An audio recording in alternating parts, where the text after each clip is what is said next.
नमस्ते बिहार, मैं हूं आपके साथ शिप्रा झा और बुलेटिन में सबसे पहले बात करेंगे लोकसभा चुनाव को लेकर, जिसमें आज बिहार में केंद्रीय गृह मंत्री अमित शाह का दौरा होने जा रहा है। बिहार में आज कटिहार में केंद्रीय गृह मंत्री अमित शाह गरजेंगे।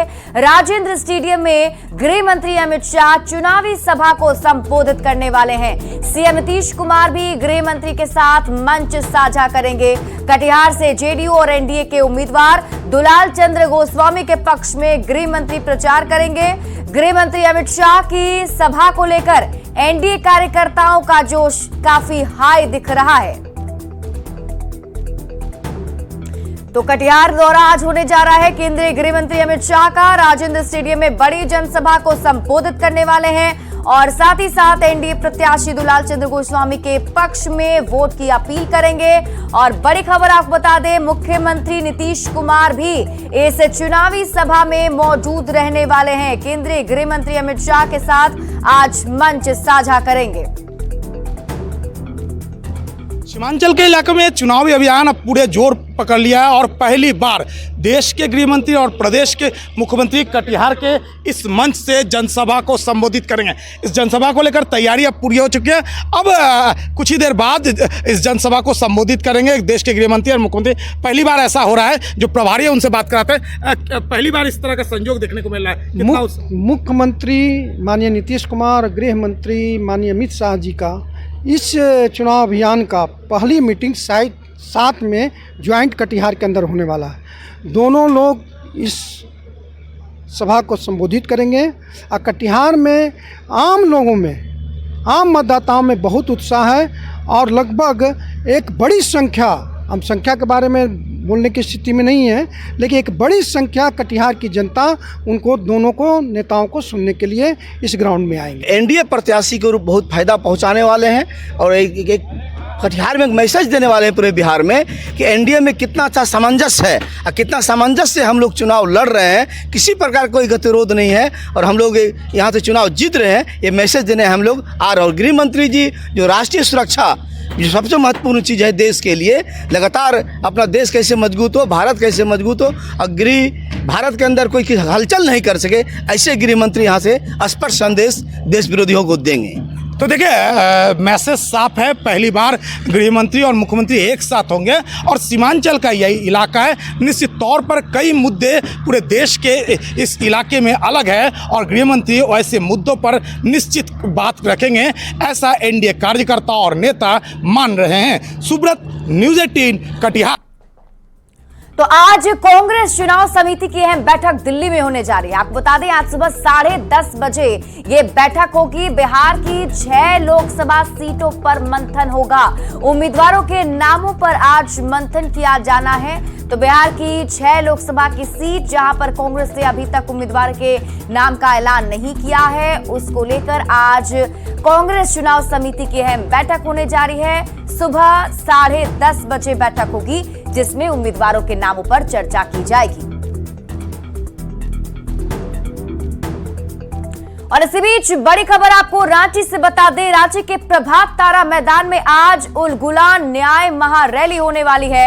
इसे कांग्रेस अध्यक्ष मल्लिकार्जुन खड़गे और राहुल गांधी के साथ साथ आरजेडी अध्यक्ष लालू प्रसाद और तेजस्वी यादव समेत विपक्षी गठबंधन के कई नेता संबोधित करने वाले हैं। झारखंड के ग्रामीण विकास मंत्री आलमगीर आलम और जेएमएम सांसद सरफराज अहमद ने रैली की तैयारी का जायजा लिया है।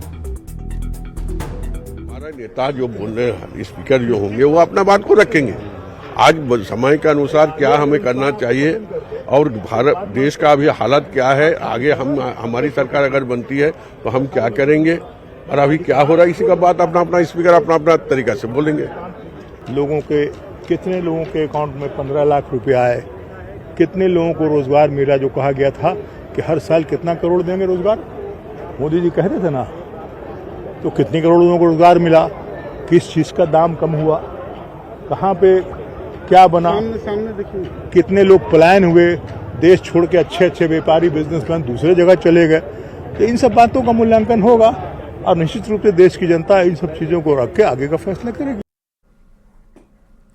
तो चुनावी मौसम में अलग अलग रंग में प्रचार प्रसार भी जारी है और ऐसे में एक दूसरे पर वार पलटवार का दौर भी शुरू हो चुका है। दरअसल मुख्यमंत्री नीतीश कुमार शनिवार को कटिहार पहुंचे थे और जेडीयू उम्मीदवार के लिए लोगों से वोट मांगने के दौरान सीएम ने मंच से लालू प्रसाद पर परिवारवाद और बच्चों की संख्या को लेकर तंज कसा। सीएम नीतीश कुमार के बयान से बिहार की सियासत में बवाल मच गया है। आखिर नीतीश कुमार ने लालू परिवार को लेकर ऐसा क्या कह दिया, इस रिपोर्ट में देखिए। अब पैदा तो बहुत कर दिया, इतना ज्यादा पैदा करना चाहिए किसी को, बाल बच्चा, लेकिन उतना किया। मुख्यमंत्री नीतीश कुमार का ये तंज आरजेडी प्रमुख लालू प्रसाद और उनके परिवार के लिए है। कटिहार में जेडीयू उम्मीदवार गुलाल चंद्र गोस्वामी के लिए वोट मांगने पहुंचे सीएम ने चुनावी रैली के मंच से लालू फैमिली पर जोरदार तंज कसा। सुनिए। पैदा करना चाहिए किसी को, हट गए तो बीवी को बना दिया, अब आजकल बाल बच्चा को, अब पैदा तो बहुत कर दिया, इतना ज्यादा पैदा करना चाहिए किसी को, बाल बच्चा, लेकिन उतना किया। सीएम नीतीश कुमार ने मुसलमानों से एनडीए प्रत्याशी के पक्ष में वोट की अपील भी की। मुख्यमंत्री ने कहा कि पहले हिंदू मुस्लिम का झगड़ा होता था, जिसे उनके शासनकाल में खत्म कर दिया गया। मंच से सीएम ने मुसलमानों से अपील की कि आप क्यों बीजेपी के खिलाफ हैं? अब तो बीजेपी सरकार के साथ प्रदेश का शासन चला रही है। जो मुस्लिम का झगड़ा होता था, बताइए, हम तो उसको खत्म करवा ही दिए। काहे के लिए आप बीजेपी के खिलाफ हमारे साथ रहे जी? जो भी हम काम किए शुरू से, तो बीजेपी के लोग तो हमारे साथ रहे, और जो भी हमने किया मुसलमानों के हित में कभी विरोध नहीं किया। जिस तरह से मुख्यमंत्री ने इशारों में लालू परिवार पर हमला बोला है, उसने बिहार के सियासी माहौल को गरमा दिया है। चुनाव प्रचार को लेकर जिस तरह से नेता एक दूसरे पर वार पलटवार कर रहे हैं, उसने गर्म मौसम में राजनीतिक उबाल जरूर ले आया है। न्यूज़ 18 के लिए कटिहार से सुब्रत गुहा की रिपोर्ट। नीतीश कुमार के बयान पर सियासत अब तेज हो गई है। तेजस्वी यादव ने सीएम नीतीश कुमार को नसीहत दी है। तेजस्वी यादव ने कहा कि वो सीएम नीतीश कुमार का सम्मान करते हैं, लेकिन व्यक्तिगत बातें उन्हें नहीं बोलनी चाहिए। इस तरह के बयान से कोई फायदा नहीं है, उन्हें चुनावी मुद्दों पर बात करनी चाहिए। आखिर व्यक्तिगत बातों से बिहार का क्या फायदा होगा? हाथ जोड़ करके मुख्यमंत्री जी को हम यही कहना चाहते हैं कि आप अभिभावक हैं, बुजुर्ग हैं, हम आपका सम्मान करते थे, करते रहेंगे। आपका अधिकार है, कुछ भी आप हमको कह सकते हैं, जो मन करे वो कहें, और वो जो भी कहेंगे मेरे लिए आशीर्वचन होगा और आशीर्वाद होगा। लेकिन बात यह है कि व्यक्तिगत बातें बोलने से क्या बिहार के लोगों को फायदा होगा? और व्यक्तिगत बातें जो है इस समय ऐसी बातें बोलनी नहीं चाहिए। हालांकि कुछ भी बोले, हम तो आशीर्वाद के रूप में आशीर्वचन ही मानेंगे, लेकिन चुनाव में मुद्दे जो है, मुद्दे पे बात होनी चाहिए। और किसी को इस तरह से व्यक्तिगत बात बोल करके बिहार के लोगों का, बिहार का फायदा है, इससे फायदा किसका है? तो सीएम नीतीश कुमार के बयान पर मीसा भारती ने पलटवार किया है। मीसा भारती ने कहा है कि पीएम नरेंद्र मोदी परिवारवाद पर अब बोलना छोड़ दिए हैं, तो नीतीश कुमार बोल रहे हैं। मीसा भारती ने कहा कि जब नीतीश कुमार हमारे साथ थे, उस वक्त उन्हें परिवारवाद नहीं दिख रहा था। हमारे परिवार में कितने बाल बच्चे हैं, ये उन्हें दिखाई नहीं दे रहा था। क्या बोले हैं चाचा जी के लिए, क्या बोले हैं? मतलब समझ में नहीं आ रहा क्या बोले हैं इस पे। नहीं, मंच से उन्होंने ये बात आज कही है, इस तरह का बोलना चाहिए था। अब बिहार की जनता समझेगी कि बिहार प्रदेश के मुख्यमंत्री जी क्या कहना चाह रहे हैं। मतलब जिनके बच्चे क्या कहना चाह रहे हैं हम समझ नहीं पा रहे हैं। जब हमारे साथ थे तो उनको नहीं पता था, क्या कहें हम उनको। एक तरह से परिवारवाद पर हमला किया उन्होंने। अब मोदी जी बंद कर दिए हैं तो चाचा जी शुरू किए हैं परिवारवाद पे बोलना। तो भागलपुर में चुनावी रैली के मंच से कांग्रेस नेता राहुल गांधी ने केंद्र सरकार पर निशाना साधा। तो केंद्र में सरकार बनने पर युवाओं को नौकरी और हर महीने भत्ता देने का वादा भी किया गया। राहुल गांधी ने मंच से पूर्णिया सीट से आरजेडी प्रत्याशी बीमा भारती को जिताने की अपील भी कर दी और एक तरह से पप्पू यादव को तगड़ा झटका दे दिया।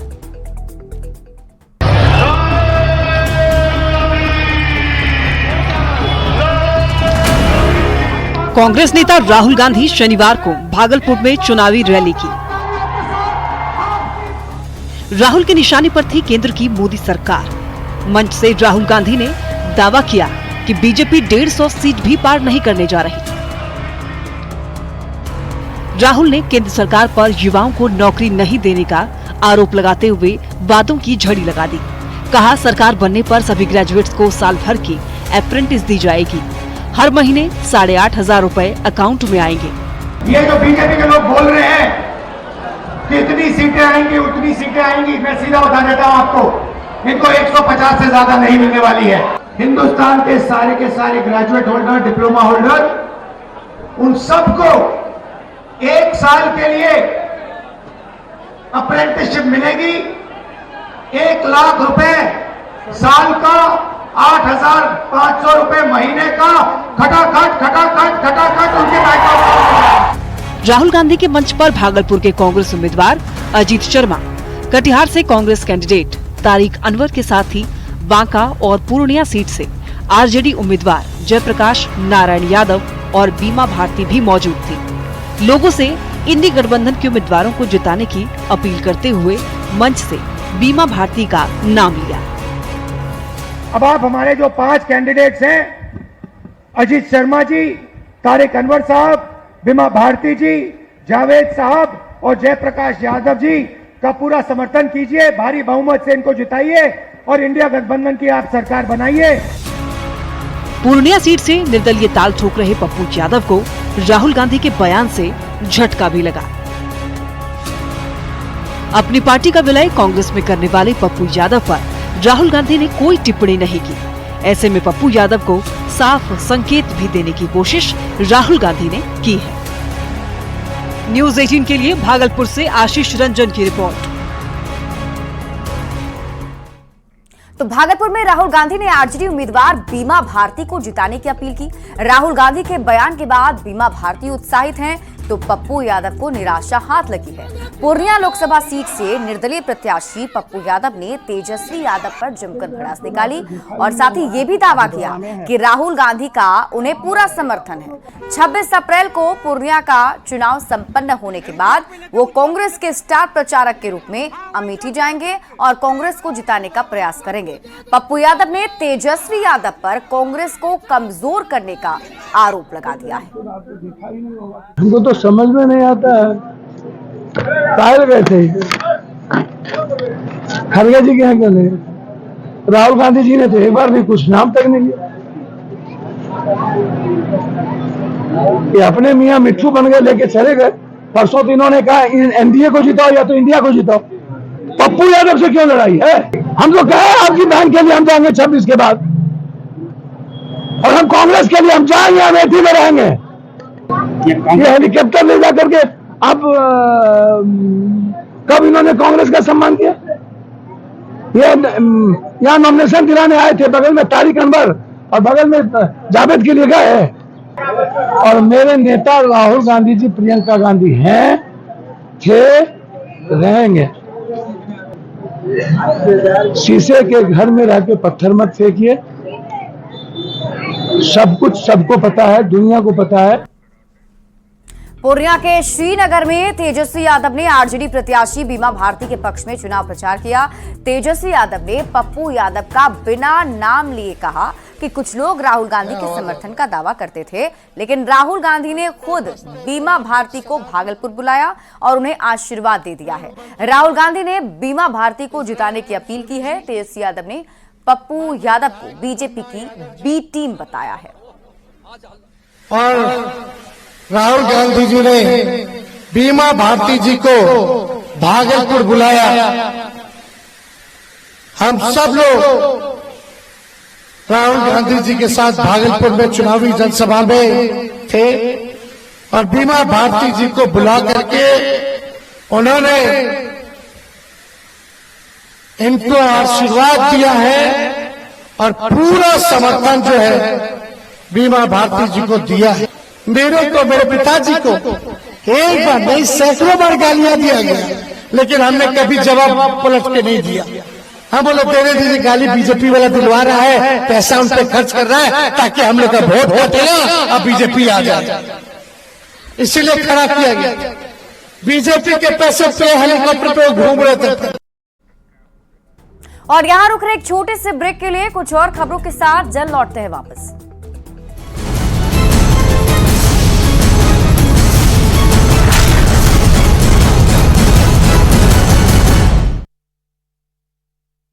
और ये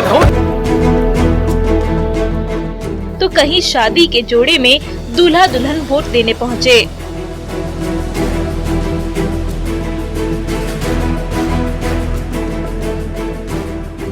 और कहीं दिव्यांग पति पत्नी ने वोट डालकर लोकतंत्र के महापर्व में सबसे बड़ा योगदान दिया। खुद देख लीजिए, यह है नवादा की विनय सिन्हा। विनय सिन्हा के दोनों हाथ नहीं हैं और पत्नी सुन और बोल नहीं सकती, लेकिन दोनों ने अपने बूथ पर जाकर वोट डालना जरूरी समझा। अब एक शेखपुरा की तस्वीर देख लीजिए। शादी के बाद दुल्हन ससुराल जाने की बजाय सबसे पहले वोट देने पहुंच गई।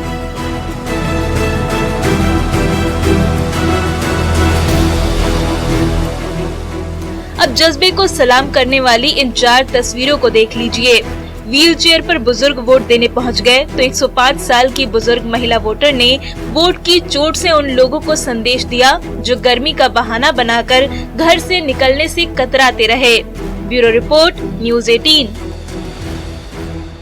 बिहार में लोकसभा चुनाव के पहले फेज की 4 सीटों पर वोटिंग प्रक्रिया पूरी हो गई।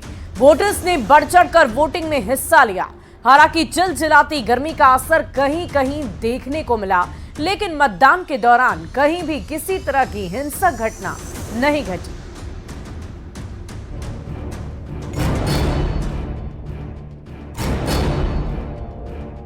वोटिंग के साथ 7 फेज में हो रहे लोकसभा चुनाव के पहले चरण का चुनाव पूरा हुआ। वोटर्स ने अपना फैसला ईवीएम में कैद कर दिया।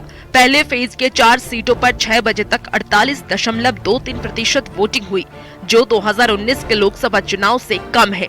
2019 में इन चारों सीटों पर 53.57% वोटिंग हुई थी।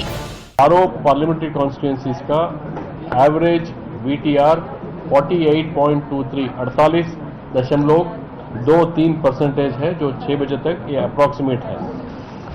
ये निश्चित रूप से जो 2019 का लोकसभा इलेक्शन हुआ था उससे हम लोग लगभग 5% कम है।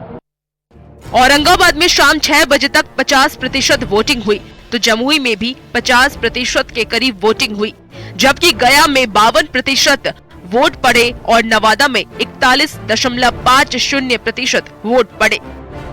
2024 में बिहार की चारों सीट पर हुई वोटिंग की तुलना अगर 2019 के लोकसभा चुनाव में हुई वोटिंग से कर लेते हैं तो औरंगाबाद में 2019 में 53.64% वोटिंग हुई थी, जबकि 2024 में 50।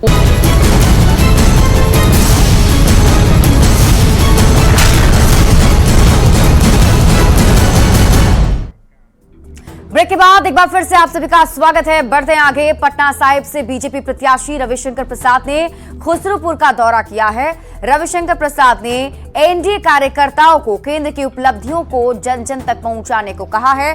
साथ ही कांग्रेस और आरजेडी पर निशाना साधते हुए परिवारवाद की राजनीति का आरोप लगाया। बीजेपी उम्मीदवार ने कहा कि इस बार इंडी गठबंधन का कोई वजूद नहीं बचेगा। साधारण यादव को जगह मिलती है मुख्यमंत्री की? उनकी पार्टी में गरीब परिवार के यादव है नहीं है? नहीं ना। घर में पत्नी, एक बेटा, दूसरा बेटा, एक बेटी तो दूसरी बेटी, बाकी बेटी विदाई में हो। यहाँ कॉलोनी का परिवार, बगल में अखिलेश का, आगे पीछे ऊपर नीचे कुछ नहीं। किसी परिवार का कोई भी पिता का बेटा इलेक्शन में। और यहाँ रुक रहे एक और छोटे से ब्रेक के लिए, जल्द लौटते हैं वापस।